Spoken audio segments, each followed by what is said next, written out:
Second world war के बाद जब हिटलर ने जूस का नरसंहार किया और 6 मिलियन जूस को उसने मारा, अलग अलग तरीके इख्तियार किए गए उनको मारने के लिए, गैस चैम्बर्स, ये वो वगैरह वगैरह। तो उसके बाद इजराइल की स्थापना हुई। सबसे पहले इसका वर्णन जो है बल्फोर डिक्लेरेशन में हुआ 1917 में, और उसके बाद क्योंकि बहुत बड़ा मुद्दा है, इजराइल स्थापित हो गया यूनाइटेड नेशंस के रेजोल्यूशन से।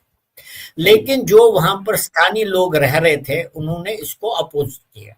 तो 1948 47-48 का युद्ध हुआ, और जिसमें इजराइल ने अरब्स के जो वहां रह रहे थे, अपना इजराइल का जो अपना देश था जहां से वो 2000 साल पहले उनका एक्सोडस हो गया था, उन्होंने अपना देश दोबारा से स्थापित किया।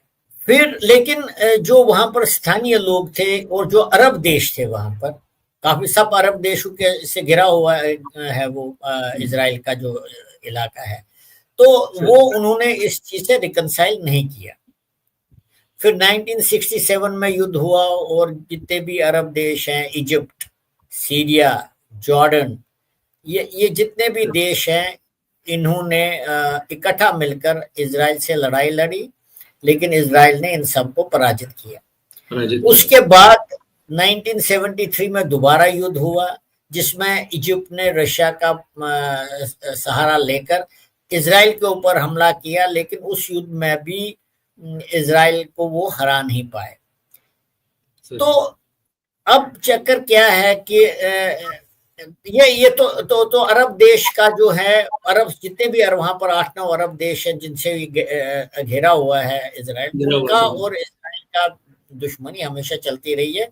वो लोग कहते हैं कि हम इसको यहाँ पर जीने नहीं देंगे, हम इजराइल को जहाँ यहाँ से मिटा देंगे। लेकिन इजराइल मिलिटरली हमेशा उनके ऊपर हावी हुआ, क्योंकि आपको मालूम होना चाहिए दुनिया भर में जितने भी नोबेल प्राइज मिलते हैं, खासकर साइंटिफिक फील्ड में, वो उनमें से लाइन शेयर जूस ले जाते हैं। अमेरिका उनका बहुत बड़ा सपोर्टर रहा है, बिगेस्ट सपोर्टर। लेकिन आज हालात ऐसे हैं कि इजराइल की जो मिलिट्री टेक्नोलॉजी है वो इतनी आगे है कि वो किसी को अपने सामने टिकने नहीं देती। जब ट्रम्प साहब 1920 में पावर में थे, दोनों के बीच में, इजराइल और अरब देश के बीच में एक समझौता कराया, series of accords under Abraham accords.